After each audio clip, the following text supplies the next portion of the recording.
आज्ञा नमस्कार।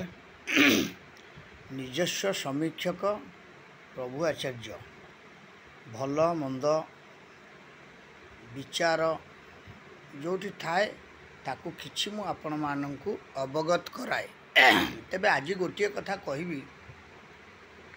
डॉक्टर संबित पात्र जी आमर पुरी रे जगन्नाथंक पाखरे जगन्नाथंक धामरे जगन्नाथंकर आशीर्वाद रु सेठारे सी थरिए नुह प्रथम थर सी अल्प भोट्रे किसी व्यवधान भोट्रे हारी थिले।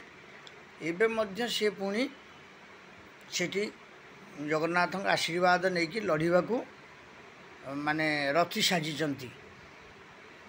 तेणु आपण मानू गोटे कथा मु कहबी, मनुष्य मात्राए भूल आज्ञा थाए। किए कोठी गोटे हरे कृष्ण कृष्ण किए कोटी गोटे पदरे आज्ञा भूल टे कर दिए, कथा पद टे कही दिए। तेबे गोटे जिनिस होची तुंडरू खसीगले माने बहुत लोक माने असंतुष्ट हुअंती। तेबे ठीक अच्छी आज्ञा गोटे कथा मु आपण माननकु कहबी। आपण महाभारत रे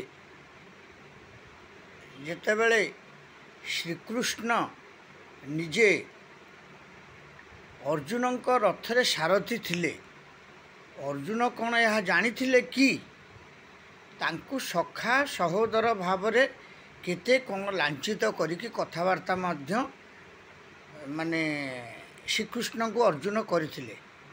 केतेबेले से जानिले जेतेबेले सी तांक पाखरे माने प्रभु निजस्व रूप देखैले सेतेबेले जानले ना। तापरे से कहिले जदा जदाई धर्मस्य ग्लानिर्भवति भारत अभ्युत्थानम अधर्मस्य तदात्मानं सृजाम्यहं परित्राणाय साधूनां विनाशाय चतुष्कृत्यं धर्म संस्थापनार्थाय संभवामि जुगे जुगे। जेतेबेले से विश्वरूप देखैले अर्जुन को, अर्जुन तापरे जानिले जे मो रथरे प्रभु स्वयं विद्यमान अछंती। तेणु मनुष्य मात्रा रे आज्ञा भूल थाई पारे। आज्ञा देखंतु भक्त पाखरे केतेबेले बेले बेले भगवान मध्य हार मानि जानती। आउ भगवान पाखरे भक्त तो सबु बेले हार माने।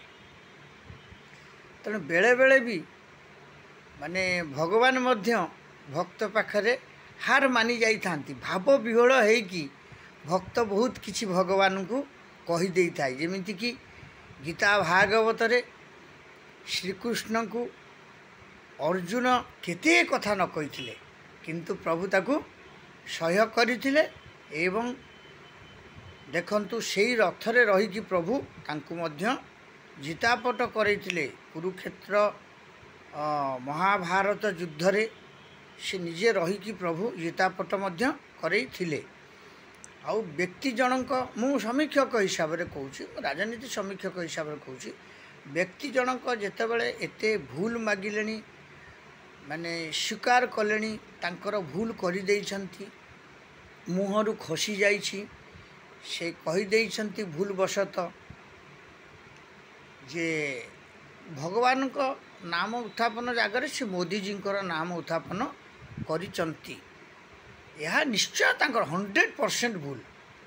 आउ याकु नहीं कि आपण माने एते समीक्षा राजनीति करंतु नाही, कारण भगवान मध्य देखुचंती।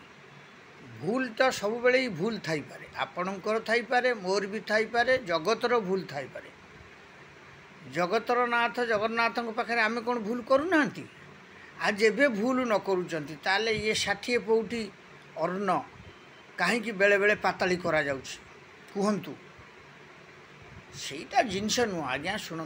भक्त आउ भगवानकर ये हूँ महामिलन समय रे जड़े बाब बिहल है कि कही देछि, माने जगन्नाथंक नाम को से मोदी जी ना कही देछि। आज्ञा या पूर्व बहुत राजनीतिक लोक माने व्यक्ति माने किए कही नवीन पट्टनायक कही, किए कह नवीन पट्टनायक आमर देशर भविष्यत, किए कहनी मोदी आमर देशर भविष्यत। किंतु आज्ञा प्रकृत भविष्यत किए ଜଗତର ନାଥ ଜଗନ୍ନାଥ ହେଉଛନ୍ତି ଆମର ଭବିଷ୍ୟତ। ଆଉ ଜଗତର ନାଥ ଜଗନ୍ନାଥ ନିର୍ଦ୍ଦେଶରେ ସଂସାର ଚାଲିଛି। ତେଣୁ ସେ ଯେବେ ବି କହିଛନ୍ତି, ସେ ବି ନିଜେ କହୁଛନ୍ତି ଯେ ମୁଁ 3 ଦିନ ପାଇଁ ଉପବାସ କରିଛି ପ୍ରଭୁଙ୍କ ପାଖରେ। ସେ ଉପବାସ ମଧ୍ୟ ପ୍ରଭୁଙ୍କୁ ମୁଁ ଜଣେଇବି। ଆଉ କ୍ଷମା ମାଗିଛନ୍ତି। ଏ 4.5 କୋଟି ଜନତା ନୁହନ୍ତି, ଜଗନ୍ନାଥଙ୍କ ପାଖରେ ସ୍ୱୟଂ ଜଗତର ନାଥ ଜଗନ୍ନାଥ ବଳିୟାର ଭୁଜ ସୁଭଦ୍ରା ସୁଦର୍ଶନ ଚତୁର୍ଦ୍ଧା ମୂରତି ଶ୍ରୀକ୍ଷେତ୍ର ଧାମରେ ଶ୍ରୀକ୍ଷେତ୍ର ମାଟିରେ ସେ ମଧ୍ୟ ଭୁଲ ସାବ୍ୟସ୍ତ କରିଛନ୍ତି ବୋଲି ସେ କ୍ଷମା ପ୍ରାର୍ଥନା କରିଛନ୍ତି ସମସ୍ତଙ୍କ ସମ୍ମୁଖରେ ହାତ ଯୋଡ଼ିକି। ବହୁତ କିଛି ସିଏ କରିଛନ୍ତି। ତାଙ୍କୁ ତାଙ୍କର ବିଚାର ଯାହା ଭଗବାନ ସେ ଜଗତର ନାଥ ଜଗନ୍ନାଥ କରିବେ, ଆମେ କିଛି କରିପାରିବାନି। ସେ ସେଥିପାଇଁ ସବୁ ଯୁଗରେ କହିଛନ୍ତି ଯେ କରି କରାଉ ଥାଇ ମୁହିଁ ମୋବିନୁ ଅନ୍ୟ ଗତି ନାହିଁ। ଯେବେ ସେ ବ୍ୟକ୍ତି ଜଣଙ୍କ ଭୁଲ କରିଛନ୍ତି ତାହେଲେ ତାର ପରିସମାପ୍ତି ପ୍ରଭୁ ନିଶ୍ଚୟ ବୁଝିବେ। ଆଉ ଜାଣି ଶୁଣିକି ଯେବେ କରିଥାନ୍ତି ତାର ପ୍ରଭୁ ନିଶ୍ଚୟ ବୁଝିବେ। ଆଉ ଯେବେ ନ ଜାଣିକି ମାନେ ଅତି ଭାବ ବିହୋଳରେ ବି ଭକ୍ତକୁ ମାନେ ଭଗବାନଙ୍କୁ ଆମେ କହିଦିଅନ୍ତି ଅଚିହ୍ନା ଅବସ୍ଥାରେ କହିଦିଅନ୍ତି, କିରେ ସାଙ୍ଗ କ'ଣ କରୁଛୁ, କେଉଁଠିକି ଯାଉଛୁ, କେମିତି ଅଛୁ, କାନ୍ଧରେ ହାତ ପକାଇକି ପ୍ରଭୁ ଜଗତର ନାଥ ଜଗନ୍ନାଥ ପଳାନ୍ତି। ତେଣୁ ଆପଣ ଚିନ୍ତା କରନ୍ତୁ, ସେଇ ଜଗତର ନାଥ ଜଗନ୍ନାଥ ଏତେ ଭାବ ବିହଳ ହେଇଯାଆନ୍ତି, ଭକ୍ତଙ୍କ ହାତରୁ ନଡ଼ିଆ ନେଇଯାଆନ୍ତି। ଏତେ ଭାବ ବିହଳ ହେଇଯାଆନ୍ତି, ସେ ଭକ୍ତ ପାଖକୁ ଭୋଗ ଥାଳି ଟେକି ଦିଅନ୍ତି। ସେ ଏତେ ଭକ୍ତ ଭାବ ବିହଳ ହେଇଯାଆନ୍ତି, ସେ କାଞ୍ଚି ଅଭିଯାନ ବେଳେ କଳା ଘୋଡ଼ା ଧଳା ଘୋଡ଼ାରେ ଚଢ଼ିକି ଯାଇକି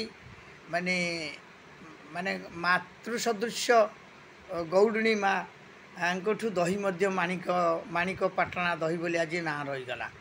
ତେଣୁ ଭାବର ଠାକୁର ସିଏ। ଆଉ ତେଣୁ ଭାବରେ ଜଣେ କ'ଣ ଭୁଲରେ କହିଦେଇଛି କି ଠିକ୍ରେ କହିଦେଇଛି ତାର ବିଚାର ସେ ମଧ୍ୟ କରିବେ, ସେଇଟା ନୁହଁ। କିନ୍ତୁ ସେ ବ୍ୟକ୍ତି ଜଣକ ଯେତେବେଳେ ଏତେ ଲାଞ୍ଛିତ ଆଉ ଅପମାନିତ ହେଇଗଲା ପରେ ବି ମଧ୍ୟ ସେ ଆପଣମାନଙ୍କୁ ଆସିକି କ୍ଷମା ପ୍ରାର୍ଥନା କରୁଛନ୍ତି, ତାଙ୍କୁ ମୁଁ ଭାବୁଛି ଏ 4.5 କୋଟି ଜନତା ତାଙ୍କୁ କ୍ଷମା ଦେବା ନିତ୍ୟାନ୍ତ ଆବଶ୍ୟକ ଜଗନ୍ନାଥଙ୍କ ଉପରକୁ ହାତ ଟେକିକି। କାରଣ ସେ ଯେବେ ସତ୍ୟରେ କହିଥାନ୍ତି ତାହେଲେ ସତ୍ୟର ଫଳାଫଳ ନିଶ୍ଚୟ ଅଛି। ଯେବେ ଭୁଲବଶତଃ କହିଦେଇଥାନ୍ତି ତାର ଫଳାଫଳ ଆଜ୍ଞା ନିଶ୍ଚୟ ଅଛି। ସିଏ ଜଣେ ଡକ୍ଟର ସମ୍ବିତ ପାତ୍ର। ସିଏ ଆମର ହେଉଛନ୍ତି ମାନେ ସେ ଖାଲି ଓଡ଼ିଶାର ନୁହନ୍ତି, ସେ ଭାରତବର୍ଷର ଜଣେ ଭଲ ସମୀକ୍ଷକ ବିଚାରକ। ସେ ଭୁଲ କରିଦେଇଛନ୍ତି କ'ଣ ନା ଭାବ ବିହଳରେ ମୁଁ ଭାବୁଛି ଏଇ ବକ୍ତବ୍ୟଟିକୁ ସିଏ ଉଦ୍ଗାରି ଦେଇଛନ୍ତି। ମାନେ ଜଗନ୍ନାଥଙ୍କ ନାମରେ ସେ ଅତି ଭାବ ବିହଳ ହେଇକି ମୋଦିଜୀଙ୍କ ନାଁ କହିଦେଇଛନ୍ତି। ମୋଦିଜୀଙ୍କର ଭକ୍ତ ହେଉଛନ୍ତି ଜଗନ୍ନାଥ। ଠିକ୍ ଅଛି ଆଜ୍ଞା, ଇଏ ସବୁ ଜିନିଷ ଠିକ୍। ଯେବେ ଆମେ ଚିନ୍ତା କରିବା, ଆମେ ସମସ୍ତେ ଲାଗୁଛେ, ଯେବେ ଜଗନ୍ନାଥ ଯେବେ ଚାହାନ୍ତି, ସ୍ୱୟଂ ଜଗତର ନାଥ ଜଗନ୍ନାଥ ଯେବେ ଚାହାନ୍ତି ଓଡ଼ିଶାକୁ ବଦଳାଇବାକୁ, ଆମେ ତାକୁ କେହି କିଛି କରିପାରିବା କି ଆଜ୍ଞା? ଆଉ ସିଏ ଭାବର ଠାକୁର। ଦେଖନ୍ତୁ ଆଜ୍ଞା, ବହୁ ବ୍ୟକ୍ତିମାନେ ଆଜି ବି ମଧ୍ୟ ଏଇସବୁ ଜିନିଷ କରିକି ସେମାନେ ମଧ୍ୟ ଭୁଲ ସ୍ୱୀକାର କରିଛନ୍ତି। ତାଙ୍କ ପାଖରେ ପ୍ରଭୁ ଜଗତର ନାଥ ଜଗନ୍ନାଥ ମଧ୍ୟ ତାଙ୍କୁ କ୍ଷମା ଦେଇଛନ୍ତି। ଆଉ ବହୁ ବ୍ୟକ୍ତିମାନେ ବହୁତ ଭୁଲ ତ ଜୀବ ଅଗରେ ଭୁଲ ଅଛି, ଚାହିଁଲେ ଆପଣ ସାଙ୍ଗେ ସାଙ୍ଗେ ଭୁଲ ହେଇଯିବ। ତେଣୁ ଗୀତା ଭାଗବତରେ ସବୁ ତ ବର୍ଣ୍ଣିତ ଅଛି। ଆଉ ସୁଦାମାର ଖୁଦ ଭଜା ଆଉ କି ତ ମନେ ଅଛି, ସେଇ କାଳିଆ ଠାକୁର ଜଣେ ବଡ଼ ଦେଉଳେ ବସିଛି। ସିଏ ତ ବଡ଼ ଦେଉଳରେ ସମସ୍ତଙ୍କୁ ଦେଖୁଛନ୍ତି, ଆଉ ସମସ୍ତେ ମଧ୍ୟ ତାଙ୍କ ଚକାଚକା ନୟନରେ ଅଛନ୍ତି। ତେଣୁ ସିଏ ତାର ବିଚାର କରିବେ। ଆଉ ଆପଣମାନେ ୟାକୁ ଆଉ ଏତେ ବଢ଼ାନ୍ତୁ ନାହିଁ। ଏହା ବି ମଧ୍ୟ ଭଗବାନଙ୍କୁ ମଧ୍ୟ ବାଧିବ। କାରଣ ଜଣିଏ ଲୋକ ସତ୍ୟରେ ଭୁଲ କରିଥାଉ, ମିଥ୍ୟାରେ ଭୁଲ କରିଥାଉ, ତାର ପରିସମାପ୍ତି ଭଗବାନ ତାକୁ ହିଁ ଦେବେ। କିନ୍ତୁ ଆପଣମାନେ ଏହାକୁ ନେଇକି ଜଗନ୍ନାଥଙ୍କର ମାନେ ଇଏକୁ ନେଇକି ମୋଦିଜୀ, ନବୀନଜୀ, ଜଗନ୍ନାଥଜୀ ୟାକୁ ନେଇକି ସବୁ ଆଜ୍ଞା ରାଜନୀତି ପ୍ରଭୁଙ୍କ ସହିତ କରନ୍ତୁ ନାହିଁ। କାରଣ ଆଗାମୀ ଦିନରେ ଏହା ନିଶ୍ଚୟ ମଧ୍ୟ ଆପଣମାନଙ୍କ ପାଇଁ ଶୁଭଙ୍କର ନୁହଁ। ହଉ ରହିଲି ନିଜସ୍ୱ ସମୀକ୍ଷକ ପ୍ରଭୁ ଆଚାର୍ଯ୍ୟ। ସିଏ ହେଉଛନ୍ତି ଭାବକୁ ନିକଟ, ଅଭାବକୁ ସିଏ ଦୂର। ସିଏ କେହି ନୁହନ୍ତି, ସିଏ ହେଉଛନ୍ତି ବିଶ୍ୱର କାଳିଆ ଠାକୁର। ସମସ୍ତଙ୍କର କରିବେ ସେ ବିଚାର। ଯେବେ ଭୁଲରେ କହିଥିବେ ତାକୁ କ୍ଷମା କରିବେ, ଯେବେ ଠିକ୍ରେ କହିଥିବେ ତାର ପରିସମାପ୍ତି ତାଙ୍କୁ ସିଏ ଦେବେ। ଆଉ ରହିଲି ନିଜସ୍ୱ ସମୀକ୍ଷକ, କୌଣସି ଦଳଗତ ନିର୍ବିଶେଷରେ ମୁଁ ଏଇଟା ସମସ୍ତଙ୍କୁ ଜଣାଉଛି। ଜୟ ଜଗନ୍ନାଥ, ଜୟ ଜଗନ୍ନାଥ, ଜୟ ଜଗନ୍ନାଥ। ସମୀକ୍ଷକ ପ୍ରଭୁ ଆଚାର୍ଯ୍ୟ ଯେବେ ଠିକ୍ ଲାଗିଲା ତାହେଲେ ନିଶ୍ଚୟ ଆପଣ ସବସ୍କ୍ରାଇବ୍ ସେୟାର କରିବେ ବହୁ ମାତ୍ରାରେ।